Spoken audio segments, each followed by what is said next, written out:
અમદાવાદમાં સિરિયન ગેંગનો થયો પર્દાફાશ।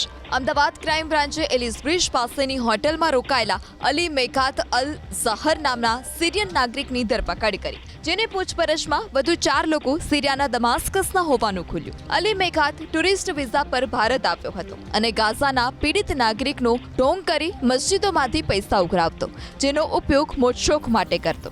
જેની પાસેથી 2 મોબાઈલ નંબર મળી આવ્યા।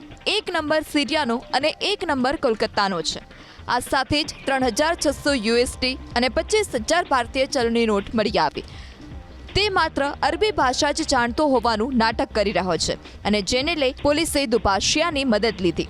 હાલ ક્રાઇમ બ્રાન્ચ પૂછપરછ કરી રહી છે, જ્યારે અન્ય 3 લોકો સામે લુકઆઉટ નોટિસ ઇસ્યુ કરવામાં આવી। આ સાથે જ હોટેલ સામે પણ જાહેરનામા ભંગ કરવાનો ગુનો દાખલ કરાયો છે।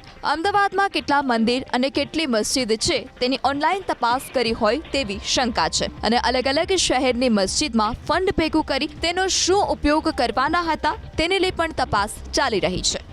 સાથે જ પ્રધાનમંત્રી મોદી 2 દિવસ અમદાવાદની મુલાકાતે આવવાના હોવાથી અમદાવાદ હાઈ સિક્યુરિટી ઝોનમાં છે। અલી મેઘાત અલ ઝહર રહેવાસી દમસ્કસ સિરિયાનો એનો ડિટેન કર્યા, એની પૂછપરછ કરવામાં આવી તો ખબર પડી કે આ 4 જણા હતા। એના પાસેથી $3600 મળ્યા છે અને 25,000 રૂપિયા ઇન્ડિયન કરન્સી પણ મળી છે। એની અત્યારે પૂછપરછ ચાલુ છે।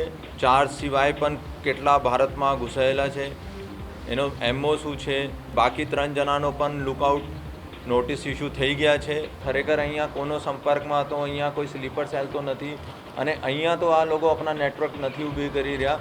આ એક મેન અમારો જાણવા માંગીએ છીએ, એના માટે અમે બાકી એજન્સીઝનો પણ મદદ લીધી છે